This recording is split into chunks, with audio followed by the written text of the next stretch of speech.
गला खराब होना, जुकाम होना, सर्दी हो जाना, ये बहुत ही कॉमन कंडीशन है जो बहुत कॉमनली होती रहती है।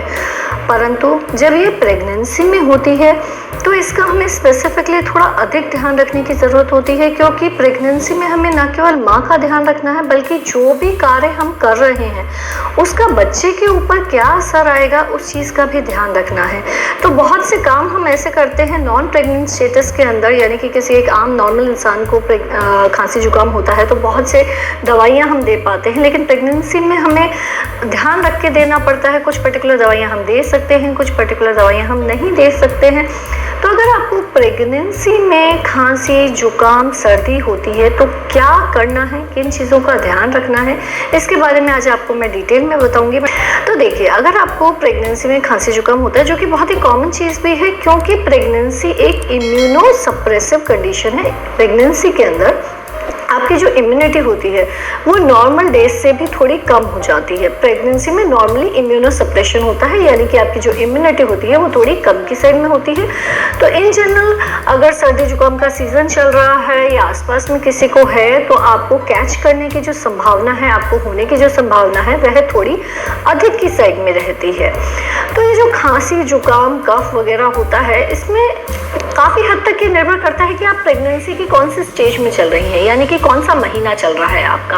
अगर आपके शुरू के 3 महीने चल रहे हैं, यानी कि पहले 3 महीने हैं और आपको खांसी जुकाम गला खराब हो गया है, तो शुरू के 3 महीने हम लोगों का काफ़ी स्पेसिफिक रहता है कि हम काफ़ी कम से कम दवाइयों का प्रयोग करना चाहते हैं, क्योंकि ये शुरू के 3 महीने का जो समय है वह ऑर्गन फॉर्मेशन का टाइम होता है। लास्ट के 3 महीने भी थोड़ा ज़्यादा ध्यान रखने की ज़रूरत रहती है। बीच के 3 महीने जो होते हैं वो रिलेटिवली सेफर मंथ्स कहलाते हैं। तो अगर आपको खांसी जुकाम गला खराब होता है तो आप घर पे क्या क्या चीज़ें कर सकती हैं। देखिए, बहुत बार मरीज़ पूछते हैं कि हम गर्म लिक्विड्स ले सकते हैं। तो जी हाँ, आप जैसे बहुत बड़े लोग अदरक की चाय है, काली मिर्च की चाय है, गरम चाय वगैरह या हॉट लिक्विड्स वगैरह, गरम दूध है, वो आप ले सकती हैं, वो बच्चे को नुकसान नहीं करेगा। सलाइन गार्गल्स करना एक बहुत ही यूज़फुल चीज़ होती है, यानी कि गुनगुना पानी में हल्का नमक डाल के आप उसके गरारे कीजिए दिन में 3-4 बार, तो वह भी यूज़फुल रहता है अगर आपको सर्दी जुकाम हो रही है प्रेगनेंसी के अंदर, जो इन जनरल भी एक यूज़फुल चीज़ है। इसके अलावा आप भाप ले सकती हैं, स्टीम इनहेलेशन जिसे हम कहते हैं, उसका लिए मार्केट में स्टीमर्स भी अवेलेबल होते हैं। आपके पास स्टीमर नहीं है घर में तो सिंपल तरीका होता है, एक भगोने में पानी गर्म कीजिए, बिल्कुल बॉइलिंग वाटर लीजिए, उसके अंदर कुछ आप मेंथोल के कैप्सूल्स या विक्स वगैरह डाल सकती हैं और उसकी भाप आप ले सकती हैं, तो वो भी काफ़ी सूदिंग रहता है, उससे आपका जुकाम और गला जो खराब है वो ठीक होने में काफ़ी मददगार रहता है। आप जैसा कि मैंने बताया कि गर्म लिक्विड्स तो ले ही सकती हैं, स्टीम ले सकती हैं, गुनगुने पानी से गरारे कर सकती हैं। साथ में इस समय में आपको थोड़ा ध्यान रखने की ज़रूरत है कि आप लिक्विड का इंटेक अधिक मात्रा में करें। सलाइन ड्रॉप्स आप नाक के अंदर डाल सकती हैं। कभी कभी नाक बिल्कुल बंद हो जाती है पेशेंट की सर्दी के कारण, तो आप सलाइन ड्रॉप्स डाल सकती हैं, जिससे कि आपका जो थोड़ा सफोकेशन है वो थोड़ा कम की साइड में रहेगा। जब भी इस तरह की प्रॉब्लम होती है तो पेशेंट जब बैठती है तो उसे ज़्यादा कंफर्टेबल लगता है as compare to lying down position में। तो अगर आप प्रोन पोजीशन में रहती हैं, यानी कि बैठती हैं, तो आपको ज़्यादा कंफर्टेबल रहेगा। तो अगर आपको लेटना भी है तो हेड एंड रेस करके, यानी कि सिर का साइड थोड़ा ऊंचा करके सोएंगे तो आपको ज़्यादा कंफर्टेबल रहेगा, वो भी आपके लिए हेल्पफुल रहेगा। इसके अलावा आप गर्म सेक भी कर सकती हैं। बहुत बार क्या होता है, सर्दी के कारण ये साइनसेस जो होते हैं ये आपके ब्लॉक हो जाते हैं, यहाँ पे 2 मैक्सिलरी साइनस होते हैं या फ्रंटल साइनस होता है, तो ये ब्लॉक हो जाता है, तो आप इसका गर्म सेक भी कर सकती हैं, उसमें भी कोई प्रॉब्लम नहीं है। उसमें कोई भी टॉवल है उसको आप प्रेस से थोड़ा गर्म कर लें या तवे पे गर्म कर लें और अप्लाई करें ऊपर, तो वो भी अच्छा रहेगा, उसको आपको सूदिंग सेंसेशन रहेगा। तो ये तो हुआ घर के अंदर जो चीज़ें होती हैं जो आपको करनी है। अब हम आते हैं दवाइयों के ऊपर। दवाइयों में आप कौन सी दवाइयाँ ले सकती हैं और कौन सी दवाइयाँ आप नहीं ले सकती हैं। तो बहुत कॉमनली जो दवाइयाँ दी जाती हैं और जो आपको नहीं लेनी है, सबसे पहले मैं उन दवाइयों को बता रही हूँ जो आपको गलती से भी नहीं लेनी है इस टाइम पे प्रेगनेंसी के अंदर। वो है जैसे कि कोडिन सिरप्स होती हैं, वो नहीं लेनी है आपको। अगर सर्दी जुकाम के साथ में बुखार भी आ जाता है तो आपको जो बुखार की कॉमन दवाइयाँ हैं जैसे कि ब्रूफिन है, नेप्रोक्सन है, ये आपको नहीं लेनी है। जी हाँ, नहीं लेनी है। कौन सी दवाइयाँ आप ले सकते हैं? एंटीबायोटिक्स भी, कुछ पर्टिकुलर एंटीबायोटिक्स प्रेगनेंसी में सेफ होती हैं। अगर बाई चांस आपको एंटीबायोटिक लेने की ज़रूरत आ रही है तो कुछ यूजुअली तो ज़रूरत नहीं आती, क्योंकि ये वायरल इन्फेक्शन होता है। पर अगर ये अधिक बढ़ गया और आपको एंटीबायोटिक्स की ज़रूरत आती है तो कुछ पर्टिकुलर एंटीबायोटिक्स प्रेगनेंसी में सेफ होती हैं और कुछ सेफ नहीं होती। स्पेसिफिकली लिवोफ्लॉक्सासिन वगैरह सेफ नहीं होती है। तो जब भी आप अपने फिजिशियन को दिखा रही हैं तो आप उनको इन्फॉर्म कर दीजिए कि आप प्रेग्नेंट हैं और उसी के हिसाब से दवाई लीजिए, या फिर आप अपने गायनेकोलॉजिस्ट को उनका प्रिस्क्रिप्शन भेज दीजिए, जो हमारे रूटीनली पेशेंट्स करते हैं कि हमको उनका पर्चा भेज देते हैं और हम उन्हें देख कर बता देते हैं कि आप कौन सी दवाइयाँ ले सकती हैं और कौन सी नहीं।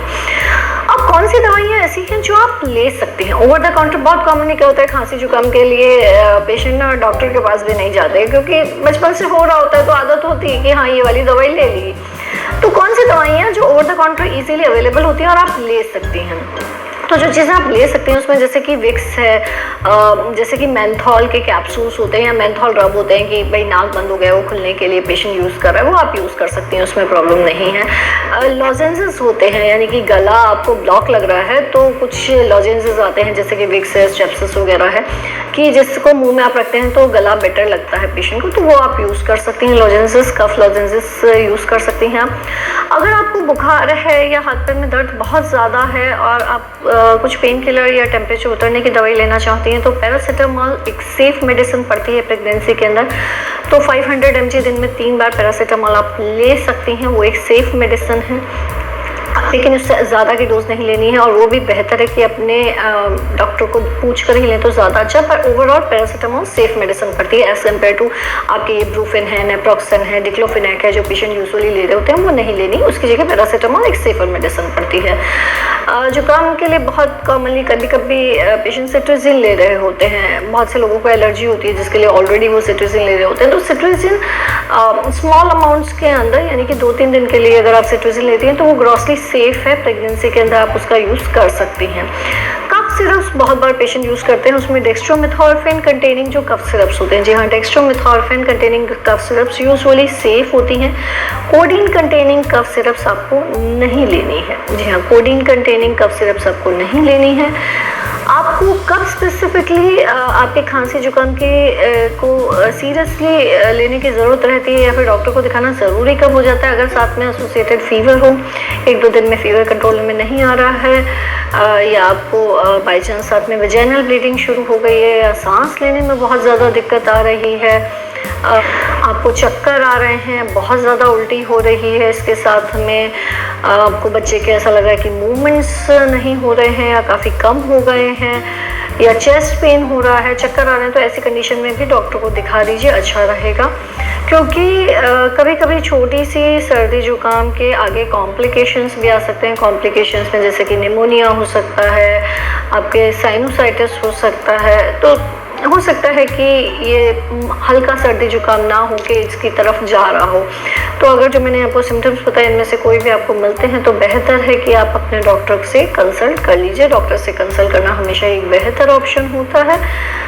आई होप कि सर्दी जुकाम में आपको क्या करना है घर पे, इस चीज़ के बारे में आप क्लियर हो गए होंगे। फिर भी आपको कोई कन्फ्यूजन हो तो कमेंट बॉक्स में लिख के पूछ सकते हैं। चैनल को सब्सक्राइब कीजिए। धन्यवाद।